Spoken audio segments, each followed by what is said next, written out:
Pada kali ini saya akan membahas tentang perbandingan antara Wali Songo dengan imigran dari Yaman.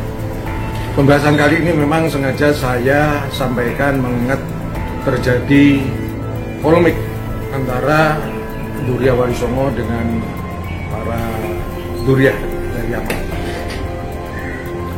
Kali ini saya mengambil pembahasan dengan metode penelitian, dengan metode historis, sehingga nantinya diharapkan akan jelas antara perbedaan antara Wali Songo dan imigran Yaman. Baik, untuk mempersingkat waktu, bahwa saya sampaikan Wali Songo dengan imigran Yaman ini ada perbedaannya. Wali Songo ini tokohnya adalah Raden Ali Rahmatullah, atau yang dikenal dengan nama Sunan Ampel. Sedangkan imigran Yaman tokohnya adalah Habib Utsman bin Yahya. Ini juga merupakan tokoh pemimpin dari orang-orang yang berasal dari Yaman. Kedatangan Wali Songo ini ke Jawa, dulu belum ada Indonesia ya, ke Jawa ini berasal dari Campa, kerajaan Campa, datang ke Mojopahit karena waktu itu pada masa zaman Mojopahit yang diminta untuk datang ke kerajaan Mojopahit oleh bibinya. Bibinya merupakan istri dari Raja Brawijaya. Raden Ali Rahmatullah ini adalah putra dari Syekh Maulana Ibrahim Asmorokondi. Ini beliaunya berasal dari Samarkand, datang ke daerah Campa, menikah dengan putri Raja Campa. Dalam perkembangannya, Raja Campa yang berarti hubungan itu bisa diislamkan, dan kerajaan Campa menjadi sebuah kerajaan Islam. Syekh Maulana Ibrahim Asmorokondi ini adalah putra dari Syekh Jumadil Kubro. Kemudian Habib bin Yahya, Utsman bin Yahya ini berasal dari Yaman. Beliaunya bersama ayahnya datang ke Indonesia ini atas permintaan Belanda. Jadi orang-orang Yaman pada waktu itu didatangkan oleh pemerintah Hindia Belanda. Jadi bukan datang sendiri, tetapi didatangkan oleh pemerintah Hindia Belanda, karena pada waktu itu di Jawa ini orang-orang pribumi tidak mau bekerja dengan Belanda. Para kiai tidak mau bekerja dengan Belanda, sehingga terjadi kekurangan tenaga kerja. Oleh karena itu Belanda mendatangkan orang-orang Yaman ke Indonesia untuk dipekerjakan. Nah, memang pada waktu itu memang sedang terjadi proses imigrasi di mana para penjajah mendatangkan orang-orang dari luar. Kalau Inggris itu mendatangkan orang kulit hitam, Amerika mulai. Kalau Inggris pernah mendatangkan orang India, orang Bangladesh di Indonesia. Sedangkan Belanda sendiri mendatangkan orang Yaman ke Jawa. Nah, tempatnya di mana? Tempatnya adalah ditaruh di Pekojan, Batavia.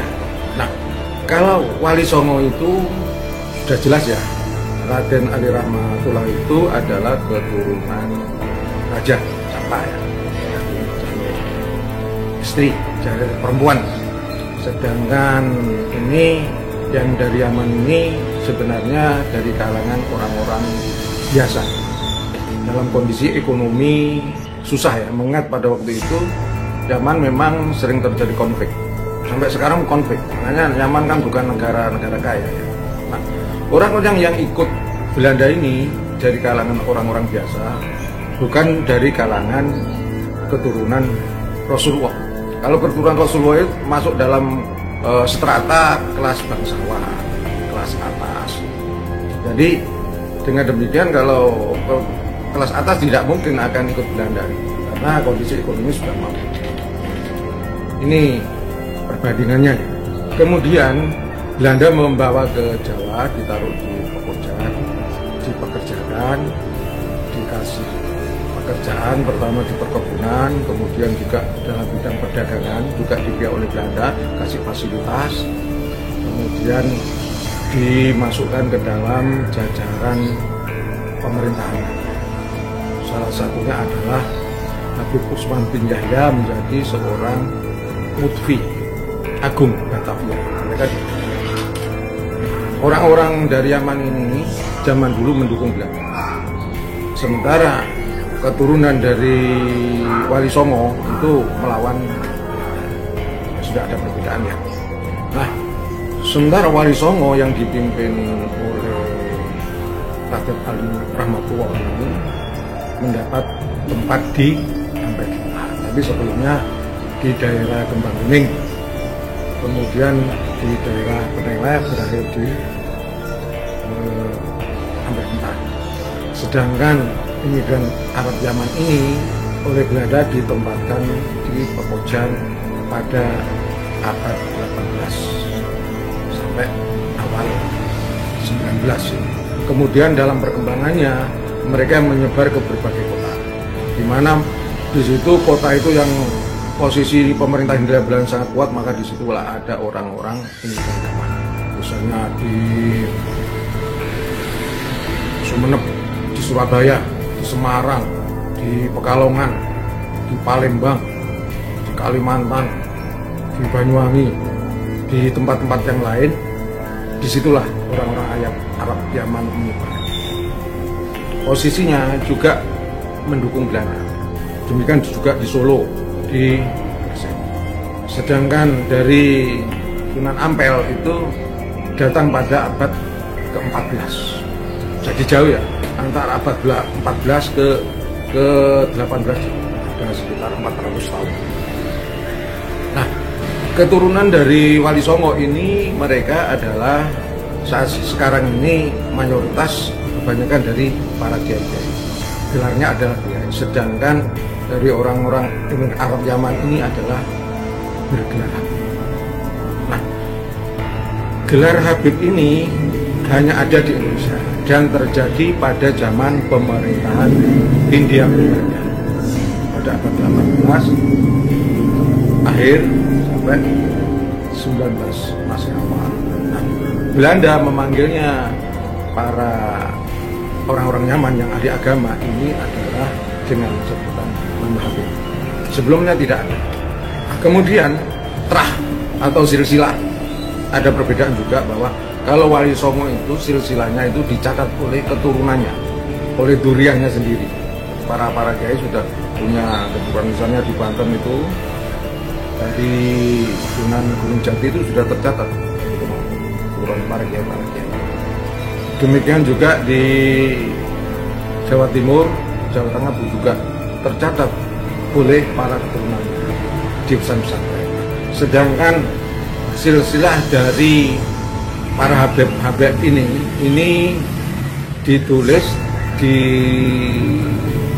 diresmikan di sebuah lembaga namanya Robitotul Alawiyah. Ini yang menyatat garis keturunan. Namun dalam perkembangan hari-hari ini ada penemuan baru dari Kiai Haji Madudin ya, bahwa adanya keterputusan selama 520 tahun. Juga ada penelitian yang lain juga, ada 700 tahun keputusan, ada 650 tahun juga.